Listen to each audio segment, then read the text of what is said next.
안녕하세요. 사회자가 카랑카랑 목소리를 해서 아주 신선해서 감사합니다. 19절 요절을 우리 다시 한번 읽어봅시다. 시작. 곧 모든 겸손과 눈물이며 유대인의 간계로 말미암아 당한 시험을 참고 주를 섬긴 것과 은혜로우신 아버지 하나님, 사도행전 말씀을 주신 은혜를 생각할 때 감사합니다. 이 시간 예배를 통해서 성령 하나님께서 우리와 함께하여 주옵소서. 감사하고 예수님의 이름으로 기도합니다. 아멘. 오늘 우리가 믿음으로 산다 또는 예수님의 증인으로 산다는 말을 다른 말로 바꾼다면 어떻게 바꿀 수 있을까요? 그것은 아마도 주님을 섬긴다라는 말로 바꿀 수 있겠죠. 그런데 주님을 섬기는 길은 어떤 길일까요? 소위 말하는 꽃길은 아니겠죠. 바울 사도는 이렇게 증언합니다. 겸손과 눈물로 주님을 섬겼다. 그러면 그 말씀은 무슨 뜻이며 오늘 우리에게 주는 의미는 무엇입니까? 첫째, 거리낌 없이 가르치라. 17절을 봅시다. 바울이 밀레도에서 사람을 에베소로 보내어 교회 장로들을 청하니, 우리가 이미 알고 있듯이 바울은 오순절 전 예루살렘에 도착하려고 서둘렀습니다. 그는 에베소에서 밀레도로 왔습니다. 그런데 그는 그곳에서 에베소 장로들을 불렀습니다. 장로란 나이가 많고 덕이 높은 사람을 말하는데 유대 해당에서 왔습니다. 유대사에서 장로는 정치적, 군사적, 법적 문제를 결정했던 지방자치기구의 지도급 인사였습니다. 그들은 사도의 후임자인데 성경은 그들을 장로라고 불렀습니다. 그런데 바울은 왜 그들을 불렀습니까? 바울이 에베소로 다시 가기에는 시간이 촉박했기 때문입니다. 그는 에베소에서 전하지 못했던 메시지를 그들에게 전하고 싶었기 때문입니다. 우리는 그 메시지를 바울의 밀레도 고별 메시지라고 부릅니다. 그의 메시지는 어떻게 시작했습니까? 그는 아시아에 온 첫날부터 장로들과 함께 지냈습니다. 그는 에베소 사역을 처음 시작할 때부터 장로들과 함께 했습니다. 그 사실을 장로들도 잘 알고 있습니다. 바울은 이 사실을 전제로 메시지를 시작했습니다. 그는 에베소에서 주님을 어떻게 섬겼습니까? 19절입니다. 곧 모든 겸손과 눈물이며 유대인의 간계로 말미암아 당한 시험을 참고 주를 섬긴 것과, 그는 모든 겸손과 눈물로 주님을 섬겼습니다. 겸손은 낮은 마음입니다. 여기서 겸손은 사람 앞에서라기보다는 주님 앞에서이죠. 그는 주님 앞에서 자기 생각, 자존심 그리고 체면을 비웠습니다. 대신 주님을 높였습니다. 이런 모습은 무익한 종의 자세입니다. 무익한 종은 하루 종일 밭에서 일하고 양을 치고 집으로 돌아와서 주인을 위해 저녁 식사를 준비합니다. 그는 주인이 먹은 후에 식사합니다. 그는 자기를 비우고 주인만을 높입니다. 그런데 그런 종에게 주인은 어떤 칭찬도 하지 않습니다. 왜냐하면 그 모든 일은 종이 당연히 해야 할 일이기 때문이죠. 그런데 그 무익한 종의 자세는 예수님한테서 왔습니다. 예수님은 본질상 하나님과 동등하시는 하나님과 동등함을 당연하게 생각하지 않으셨습니다. 오히려 자기를 비워서 종의 모습을 취하시고 사람과 같이 되셨습니다. 그분은 사람의 모양으로 나타나셔서 자기를 낮추고 죽기까지 순종하셨습니다. 사도 바울은 에베소에서 이런 겸손으로 주님을 섬겼습니다. 그러니까 그는 주인이 아닌 무익한 종처럼, 그리고 모든 영광과 권세를 비우신 예수님처럼 섬겼습니다. 그는 아무리 많은 일을 할지라도 불평하지 않았습니다. 그는 아무리 높은 신분일지라도 그 신분을 오히려 낮추고 비웠습니다. 그는 오직 예수님만을 높였습니다. 바울이 이렇게 섬긴 사실을 장로도 다 알고 있습니다. 그는 또 눈물로 주님을 섬겼습니다. 눈물은 안타까운 마음의 표현이라고 할 수 있죠. 물론 그 눈물 또한 사람 앞에서 흘린 것이 아니라 주님 앞에서 흘린 눈물입니다. 주님 앞에서 사도답지 못한 삶을 사는 모습에 대한 안타까운 마음의 표현입니다. 자신의 연약함과 능력 없음으로 안타까운 마음을 주님께 표현했던 것이죠. 어떤 사람이 이런 말을 했습니다. 뽀송뽀송한 눈으로는 천국에 들어가기가 쉽지 않다. 그도 그럴 것이 눈물이 마르면 사랑도 마르고 열정도 마르기 쉽기 때문이겠죠. 주님을 섬기는 사람은 참 눈물과 가깝게 지낼 수밖에 없지요. 그런데 바울 사도가 바로 그렇게 지냈습니다. 그 사실을 장로들도 알고 있고요. 그는 어떤 상황에서 겸손과 눈물로 주님을 섬겼습니까? 그는 유대인의 음모로 여러 가지 시험을 당했습니다. 그는 여러 시험을 당하면서도 언제나 겸손과 눈물로 주님을 섬겼습니다. 그러면 그는 양 때는 어떻게 섬겼습니까? 20절입니다. 유익한 것은 무엇이든지 공중 앞에서나 각 집에서나 거리낌 없이 여러분에게 전하여 가르치고, 공중 앞에서는 공적인 모임을 말하고 각 집에서는 사적인 관계를 말합니다. 그는 공적인 예배에서나 개인적인 관계에서나 선포하고 가르치는 일에 움츠러들지 않았습니다. 그는 무엇을 전하고 가르쳤습니까? 그는 유대인과 헬라인에게 하나님께 대한 회개와 우리 주 예수 그리스도에 대한 믿음을 증언했습니다. 회개는 마음을 바꾸는 것이죠. 하나님 없이 사는 사람, 하나님을 떠난 사람이 하나님께로 돌아오는 겁니다. 그리고 그 회개는 예수를 그리스도로 믿는 믿음으로 나타납니다. 회개하면, 즉 하나님께로 돌아오면 예수 그리스도를 믿습니다. 회개와 믿음은 한 쌍인 것이죠. 사도 바울은 에베소에서 여러 시험을 참으면서 주님을 겸손과 눈물로 섬겼습니다. 그리고 그는 양떼에게는 거리낌 없이 가르쳤습니다. 그는 양떼에게 회개하고 믿음을 갖도록 가르치는 일에 결코 움츠러들지 않았습니다. 그는 겸손과 눈물로 주님을 섬기면서 말씀을 거리낌 없이 가르치는 최종 목적은 양떼가 회개하고 예수님을 그리스도로 믿는 데 있었습니다. 그는 좋은 성경 교사이면서 좋은 목자였습니다. 그런데 그는 왜 예루살렘으로 가야 합니까? 그는 성령님의 매여 예루살렘으로 갑니다. 바울이 예루살렘으로 가는 것은 성령님의 인도하심 때문입니다. 그는 자신의 의지로 가지 않지요. 성령님의 뜻에 순종하여 갑니다. 그는 그곳에서 무슨 일이 일어나는지 모릅니다. 사실 그의 예루살렘 길은 몹시 위험합니다. 많은 유대인이 그를 죽이려고 하기 때문입니다. 그런데도 그는 성령님만을 의지하고 성령님의 뜻에 순종하여 올라갑니다. 그가 아는 사실은 무엇입니까? 성령님께서 그에게 알려주신 것뿐입니다. 그런데 그것은 결박과 환난이 그를 기다린다는 겁니다. 바울은 각 성에서 복음을 증언하듯이 성령님께서는 각 성에서 바울에게 투옥과 고통이 기다리고 있다라고 증언하셨습니다. 그러나 그는 그 길을 어떤 자세로 갑니까? 24절을 읽읍시다. 시작. 내가 달려갈 길과 주 예수께 받은 사명 곧 하나님의 은혜의 복음을 증언하는 일을 마치려 하면은 나의 생명조차 조금도 귀한 것으로 여기지 아니하노라. 달려갈 길, 받은 사명, 그리고 복음을 증언하는 일은 같은 말이죠. 그가 달려야 할 길은 다메섹에서 예수님을 만났을 때부터 시작했습니다. 그는 그 길을 예루살렘에서 마칠 줄로 알았습니다. 물론 그에게는 예루살렘에 갔다가 후에 로마도 보리라라는 희망이 있었습니다. 어쨌든 그는 달려갈 그 길을 끝내려 하면은 자기 생명조차 귀하게 여기지 않습니다. 그렇다고 해서 자기 생명을 무시한다는 말은 아니죠. 주님께서 맡기신 사명을 감당하기 위해서 자기 생명을 상대적으로 가치 없는 것으로 여긴다는 뜻이죠. 다시 말해서 삶의 우선순위를 분명하게 한다는 겁니다.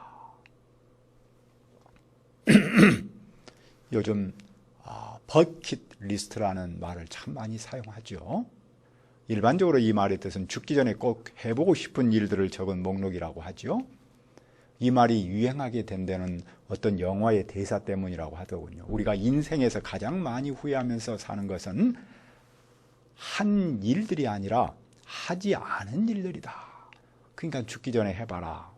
그래서 나왔다고 해요. 그런데 사실 이 말에는 함정이 있지 않습니까? 왜냐하면 우리는 버킷리스트만 따라서 살 수가 없기 때문이죠. 우리는 우리가 하고 싶은 일만 하면서 살 수는 없습니다.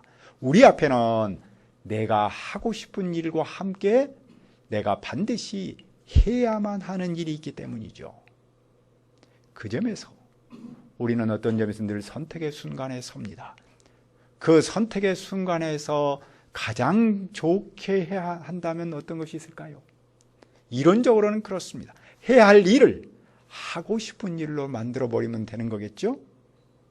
하나님께서 우리에게 맡기신 일이 우리가 해야 할 일이라면 그 일을 우리가 하고 싶은 일로 만들면 된다는 것입니다. 그것을 다른 말로 삶의 우선순위를 분명하게 한다는 것이겠죠. 그런데 사도 바울은 자기가 하고 싶은 일보다도 해야 할 일을 앞세웠습니다. 어떠면 해야 할 일을 하고 싶은 일로 바꿔버렸던 것이죠. 그래서 그는 생명보다도 그 일을 앞세웠던 겁니다. 그래서 그는 에베소에 하나님의 나라를 선포하면서 들어갔습니다. 그러나 이제 그들은 바울의 얼굴을 다시는 보지 못합니다. 그러므로 그는 장로들에게 이렇게 증언합니다. 모든 사람의 피에 대하여 내가 깨끗하다. 여기서 피는 구원받지 못하고 심판받음을 뜻합니다. 어떤 사람이 구원받지 못했다면 그것은 바울의 책임이 아니라는 겁니다. 왜냐하면 그는 꺼리지 않고 하나님의 뜻을 다 전했기 때문입니다. 하나님의 뜻은 회개하고 예수를 믿고 구원받는 데 있는 것이죠. 그는 3년 동안 에베소에서 이 하나님의 뜻을 전하는 일에 꺼리지 않았습니다. 그러므로 누군가가 구원받지 못한다면 그것은 그 사람의 책임입니다. 그 사람이 회개하지 않고 예수를 믿지 않았기 때문입니다. 둘째, 교회를 보살피라. 28절을 읽어봅시다. 시작. 여러분은 자기를 위하여 또는 온 양떼를 위하여 삼가라. 성령이 그들 가운데 여러분을 감독자로 삼고 하나님이 자기 피로 사신 교회를 보살피게 하셨느니라. 바울은 여기서 장로들에게 메시지를 전하는 목적을 밝힙니다. 장로들은 자기를 위하여 양떼를 위하여 삼가야 합니다. 삼간다는 말은 마음을 쏟는다라는 뜻입니다. 그들은 자기는 물론이고 양떼에게 마음을 쏟아야 합니다. 왜 그렇게 해야 합니까? 성령님이 그들을 양떼의 감독자로 세우셨기 때문입니다. 감독자는 어떤 일이나 사람을 잘못이 없도록 보살피는 사람이죠. 이 단어는 헬라의 사상에서 왔는데 장로와 같은 말입니다. 그 이름은 달라도 하는 일은 같습니다. 그러니까 장로와 감독자는 초대 교회에서 사도를 계승하여 사역을 섬기는 후임자였습니다. 그 후임자가 하는 일은 무엇이었습니까? 하나님이 자기 피로 사신 교회를 보살피는 일이었습니다. 보살핀다는 말은 양을 돌본다, 지킨다라는 뜻입니다. 그러니까 감독자는 양을 돌보고 교회를 지키는 사람입니다. 교회는 어떤 곳입니까? 교회는 하나님이 자기 피로 사신 곳입니다. 하나님이 자기 피는 예수님께서 십자가에서 돌아가시며 흘리신 피를 뜻합니다. 예수님께서 흘리신 피는 하나님의 자기 피입니다. 하나님은 당신의 피를 값으로 지급하고 사람을 사셨습니다. 그 사람의 모임이 교회입니다. 교회는 사람이 인위적으로 만든 모임이 아니지요. 교회는 하나님께서 자기 피를 값으로 지급하고 사신 사람의 공동체입니다. 하나님은 그 교회를 보살피도록 감독자를 세우십니다. 하나님은 왜 감독자를 세워서 교회를 보살피도록 하십니까? 바울이 떠난 후에 사나운 이리가 와서 양떼를 아끼지 않기 때문입니다. 이리는 교회를 해하는 세력입니다. 당시에는 예수를 믿지 않은 유대인이 이리와 같았습니다. 그들은 이리처럼 목자가 없으면 양을 공격하여 해칩니다. 바울이 교회를 떠나면 교회를 공격할 겁니다. 그들은 교회 밖에서 교회 안으로 들어옵니다. 그러므로 감독자가 교회를 지키고 양을 돌봐야 합니다. 감독자가 교회를 지켜야 하는 또 다른 이유는 무엇입니까? 교회 안에서도 진리를 왜곡하고 제자들을 유혹하여 자기를 따르도록 하는 그런 사람이 나타나기 때문입니다. 그러니까 교회 안에서도 교회를 공격하는 세력이 나타납니다. 그러므로 장로들은 어떻게 합니까? 그들은 일깨어 있어야 합니다. 일깨어는 정신을 차리고 있다는 뜻입니다. 그들은 바울의 가르침을 기억하면서 정신을 차리고 있어야 합니다. 그러면 교회에 거짓 세력이 들어와도 양떼를 보호할 수 있습니다. 그러나 본질에서는 무엇을 의지합니까? 32절입니다. 지금 내가 여러분을 주와 및 그 은혜의 말씀에 부탁하노니 그 말씀이 여러분을 능히 든든히 세우사 거룩하게 하심을 입은 모든 자 가운데 기업이 있게 하시리라. 바울은 장로를 주님과 그 은혜의 말씀에 맡깁니다. 주님의 말씀은 그들을 든든히 세울 수 있고 그들에게 기업을 차지할 수 있도록 하기 때문입니다. 사도 바울은 에베소를 떠나면서 장로를 후임자로 세웠습니다. 그리고 그들에게 하나님의 핏값으로 사신 교회를 보살피도록 했습니다. 그의 메시지는 교회에서 영적 지도자의 중요성을 강조했습니다. 초대교회는 물론이고 오늘 우리의 교회도 그의 메시지를 적실하게 적용할 수 있습니다. 오늘 우리의 교회도 영적 지도자는 매우 중요합니다. 초대교회는 물론이고 오늘의 교회도 이리의 위협을 받기 때문이겠죠. 교회 밖에서는 물론이고 교회 안에서도 교회를 공격합니다. 종교다원주의와 물질주의는 교회를 심하게 공격합니다. 또 예수를 믿는다는 사람조차도 성경을 왜곡하면서 교회를 흔듭니다. 하지만 영적 지도자가 깨어있으면 감독자가 주님과 말씀을 의지하면 교회를 보살필 수 있습니다. 지도자가 주님과 말씀 앞에서 굳게 서면 모든 동역자가 하나로 뭉칠 수 있기 때문입니다. 그러면 바울은 에베소에서 물질을 어떻게 관리했습니까? 그는 누구의 금이나 은이나 옷을 탐낸 적이 없습니다. 장로들도 알듯이 그는 일정 기간 스스로 돈을 벌었죠. 그는 물질을 사용해서 모범을 보였습니다. 그가 모범을 보인 목적은 무엇입니까? 35절입니다.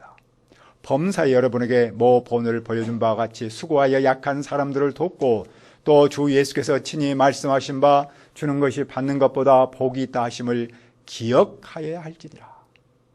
그가 본을 보인 목적은 장로들이 본을 받도록 함이었습니다. 장로들이 열심히 일해서 약한 사람을 돕도록 하는 데 있습니다. 그것은 예수님의 말씀을 기억하는 일입니다. 예수님은 이렇게 말씀하셨습니다. 주는 것이 받는 것보다 복이 있다. 바울이 물질 생활에서 본을 보인 데는 예수님을 본받았기 때문입니다. 좋은 목자 예수님의 삶이 바울에게 이어졌습니다. 그 바울의 모습이 장로에게 이어지기를 바랍니다. 물론 오늘 우리에게도 이어지기를 바라죠. 바울은 이 말을 한 후 무릎을 꿇고 모든 사람과 함께 기도했습니다. 그들은 바울을 껴안고 작별 입맞춤을 하면서 울었습니다. 특히 그들은 다시는 나를 보지 못하리라는 바울의 말을 듣고 슬펐습니다. 그들은 바울이 예루살렘으로 가는 길을 순교의 길로 생각했습니다. 그들은 바울을 배 타는 곳까지 배웅했습니다. 그들은 슬픔 중에도 성령님의 뜻을 따르고 인도하심을 따릅니다. 오늘 말씀이 우리에게 주는 의미는 무엇입니까? 우리도 거리낌 없이 가르쳐야 합니다. 우리도 교회를 보살펴야 합니다. 그런데 이런 삶의 뿌리는 겸손과 눈물로 주님을 섬기는 데 있었습니다. 겸손과 눈물로 주님을 섬겨서 오늘 우리도 거리낌 없이 말씀을 가르치고 교회를 보살피는 삶을 살기를 기도합니다. 은혜로우신 아버지 하나님, 이 시간 바울 사도의 고별 메시지를 듣습니다. 그는 겸손과 눈물로 주님을 섬기면서 거리낌 없이 말씀을 가르쳤습니다. 오늘 우리에게도 겸손과 눈물로 주님을 섬기도록 하시고 거리낌 없이 말씀을 가르치게 도와주옵소서. 그래서 교회를 보살피는 삶을 살도록 인도하여 주옵소서. 감사하고 예수님의 이름으로 기도합니다. 아멘.